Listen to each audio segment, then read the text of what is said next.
following program is an original production of WYCC PBS Chicago. Tonight, as Illinois copes with a financial crisis, the political future of Governor Pat Quinn is on the line. Governor Quinn sits down with us for an exclusive one-on-one interview right here in our In the Loop studio. While the governor faces the business of the state head-on, others are lining up to unseat him. Daley, Rutherford, Rauner, names you'll be hearing a lot of, and there are more as next year's campaign heats up. Buckle up, the race is on. Our panel weighs in on that, plus the latest on pension reform, same-sex marriage, and the odds for a Chicago casino. All of this and more tonight on In the Loop.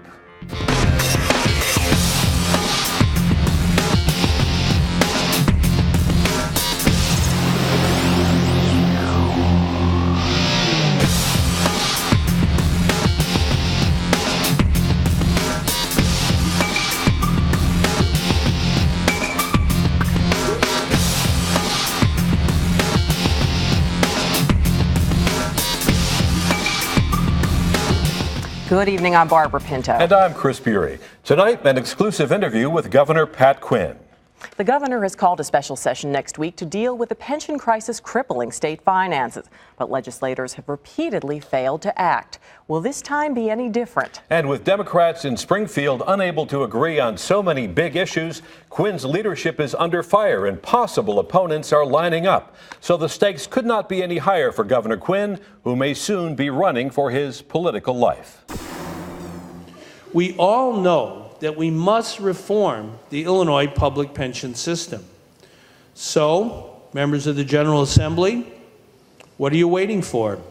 The pension battle, more than anything else, is a glaring example of the state's political paralysis.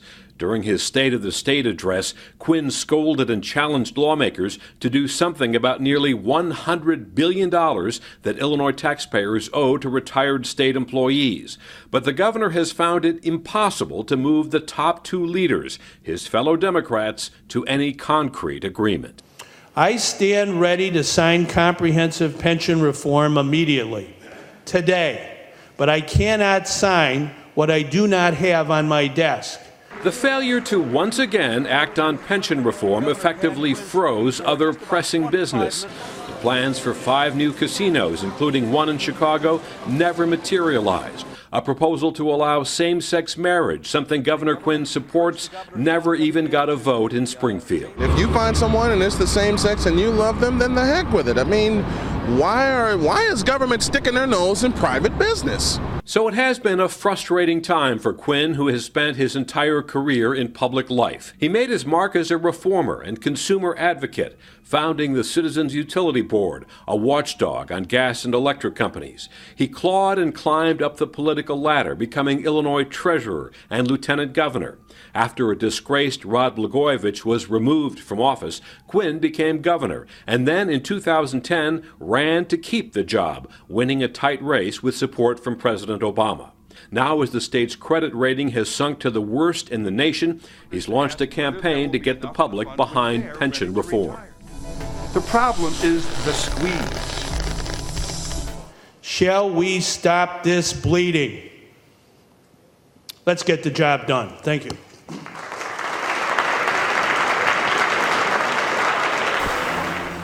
Governor Quinn has called legislators back to Springfield for a special session on June 19th in an effort to hammer out a pension reform plan.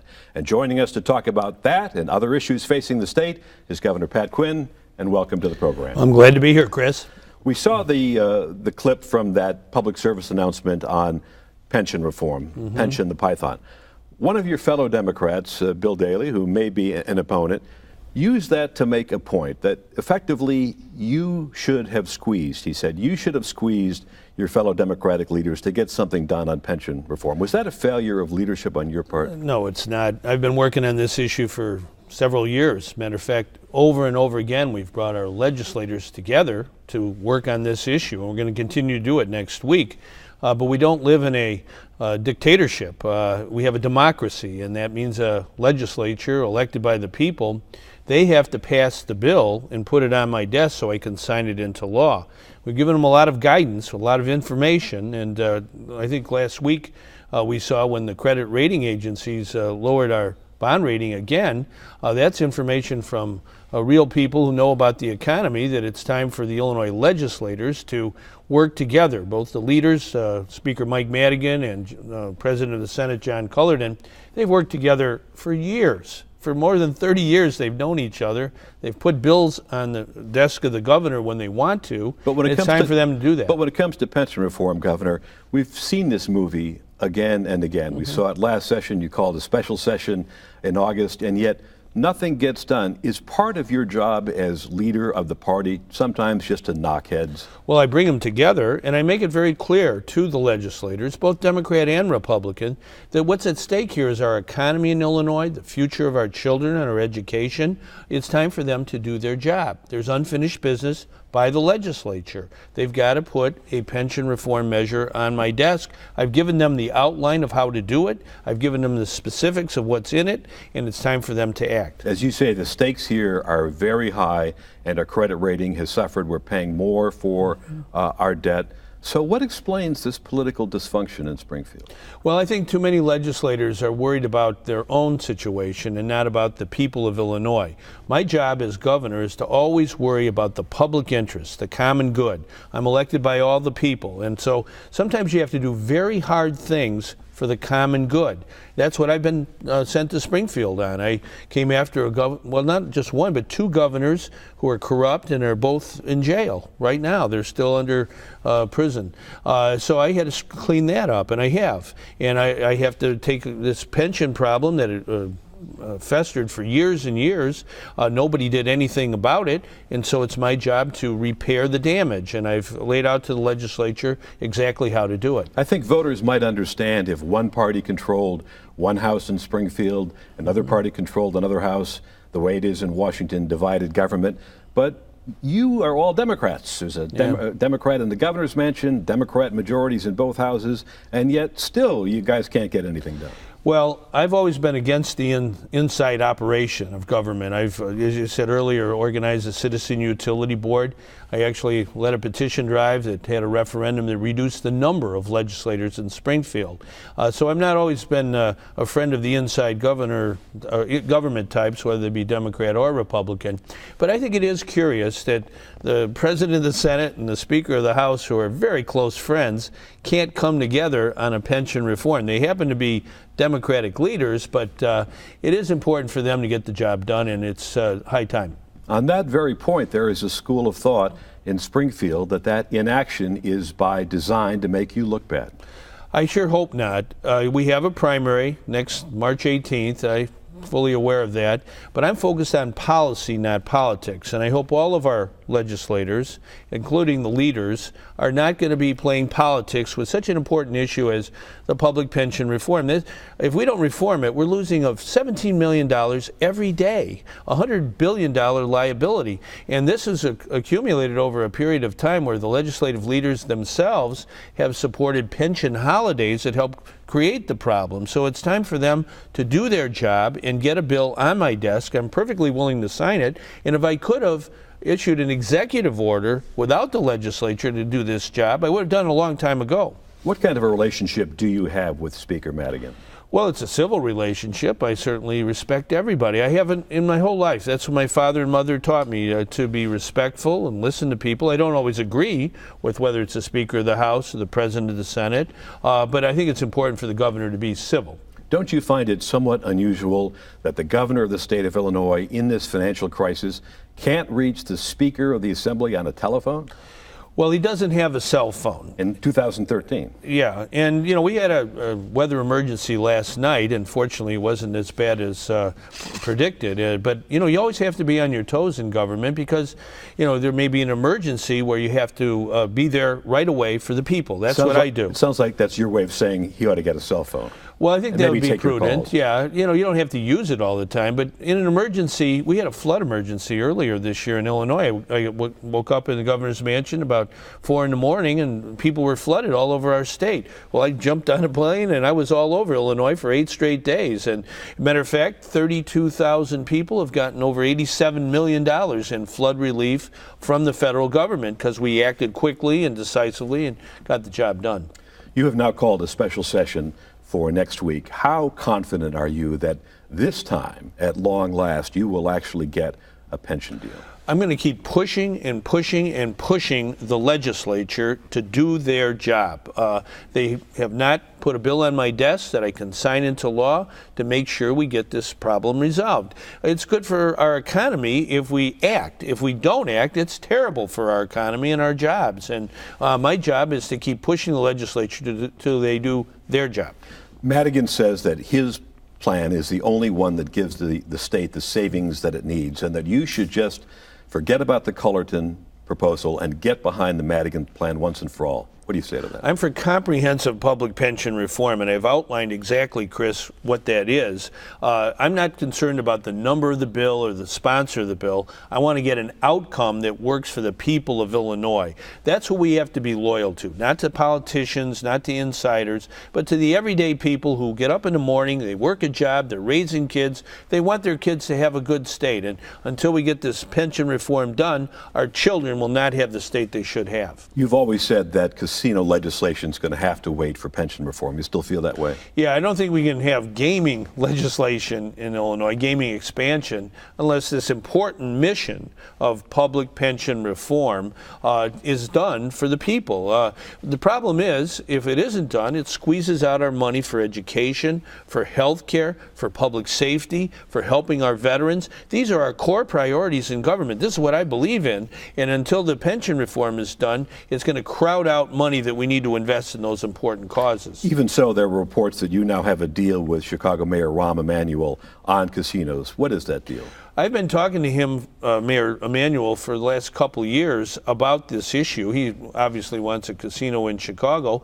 I think we're pretty close to an agreement, but he knows what I told him yesterday. We cannot be doing gaming expansion until we do the hard thing, the really impossible thing for some people, not for me. I believe in scaling tall mountains, and that's what I've done my whole public life. I've taken on powerful interests on behalf of the common good, and that's what we're going to do here with public pension reform. You vetoed casino legislation twice, but this last go around, your office issued a statement saying that things were moving in the right direction. What's made you change your mind? Well, our number one issue when it comes to gaming is making sure there's oversight and watchdog, careful review of anybody who's involved in the gaming industry. And I think we've tightened that up quite a bit. No campaign contributions from casino interests. That was something I demanded. The original bills didn't have any of that, and they frankly had lax oversight. We've tightened that up. I want to make sure the money from gaming goes to important things like education, and so we've demanded that as well. In the deal that you favor, will the state have the ultimate regulatory authority over a casino here in Chicago? Yeah, we have a gaming board in Illinois. It's been around for about 25 years. It's the regulator of the casinos to make sure there are no bad elements taking over. It's important to protect the public when it comes to gambling, and I think we've been able over the years that I've been governor to have very strong oversight, and we want to maintain that, especially for anything that might happen in Chicago. The director of that gaming board has been very cool to the idea of Chicago regulating its own casino. Do you share those thoughts? Well, I've made it clear to all concerned my point of view, which is to make sure that the gaming board is the regulator when it comes to Chicago and all the other potential casinos in Illinois. This can be done, it has to be done in a prudent, watchful way that protects the people from any kind of mobsters. We don't want to have any loopholes for mobsters when it comes to gambling in Illinois. One of the things that didn't come up for a vote in Springfield was same-sex marriage, which you have favored. Should it have come up for a vote? Yes, it should have. I think the House didn't do its job when it didn't vote on marriage equality. I support it vigorously. I was the person who really got civil unions passed through the House and Senate. I convinced several legislators in the House to vote for it, went to the Senate, it passed there, and I signed civil unions into law. But now I think it's very important that we have marriage equality. And it passed the Senate this year, on Valentine's Day by a wide margin, and the Senate or the House didn't vote on it, and I thought that was very regrettable. I know I talked to lots and lots of legislators who are willing to vote yes, but you got to have a vote, you got to have a roll call, and I don't know what they did in the House. It was disappointing to democracy. One of the few things that did pass was concealed carry. Are you going to sign that bill? I'm reviewing that bill right now. What are your reservations? Well, I always think public safety comes first. That is the paramount job of anybody elected to office, to protect the people. I'm, for example, for limiting the capacity. High-capacity ammunition magazines have been used in our state and other states to kill children and others, and the legislature didn't act on that. I was disappointed in them in that as well. The parents from Newtown, Connecticut came on behalf of that particular reform, so that's something I'm concerned about. One of the concerns that opponents have is that they claim it doesn't give local law enforcement enough leeway to decide who should get these guns. Well, Illinois has home rule, and we've had it since 1970. The people adopted home rule by referendum, put it in our Constitution, and I don't think we should take it away from local units of government. It's important to have that power, particularly in the area of public safety. Well, it looks like you're going to have quite a fight on your hands should you choose to run next year. We have already in the primary, it looks like we're going to see William Daley, the former White House Chief of Staff, possibly Lisa Madigan. The Republicans are lining up.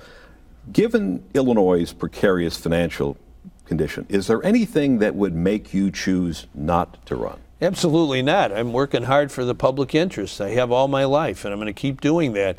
People can run in the primary if they want. They can huff and puff on the sidelines right now. I'm in the arena, and I think everybody in Illinois knows I've been a fighter for the public interest. I took office at the worst time in Illinois history.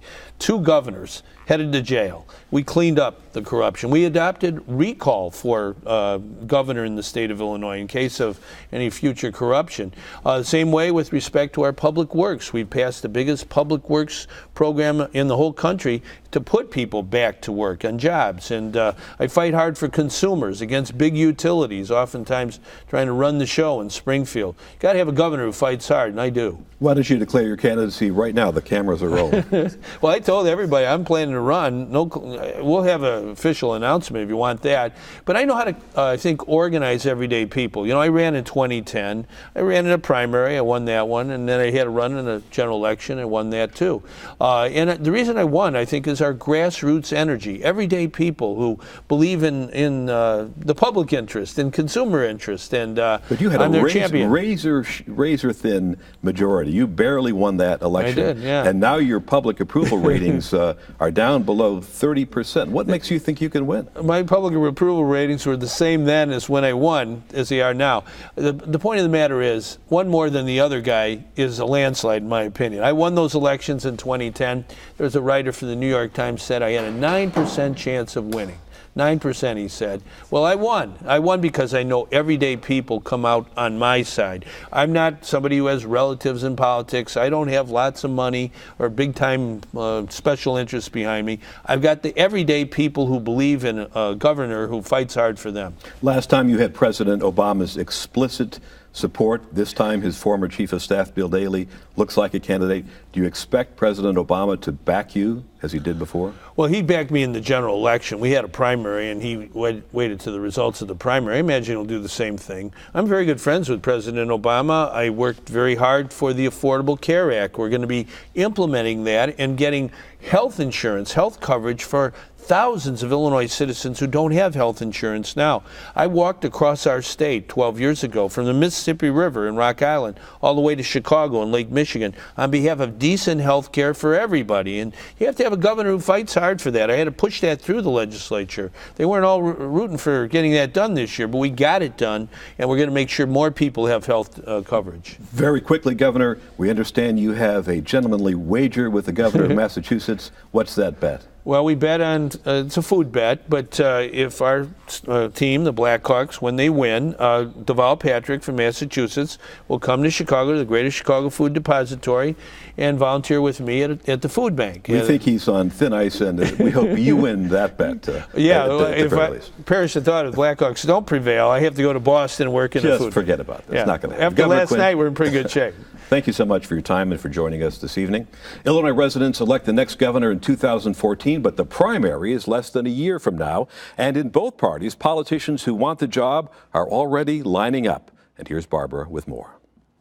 Thanks, Chris. The mountain of unresolved critical state issues have become a stepping stone for a growing number of candidates lining up to challenge Governor Quinn in the next race for governor. Today I'm announcing my candidacy for the governor of the state of Illinois. The field of candidates for Illinois governor grows more crowded by the week. I've helped make things work my whole life, and I'm running for governor to turn this state around. In an election still a year and a half away. Today, I'm announcing that I am forming an exploratory campaign to run for governor of Illinois.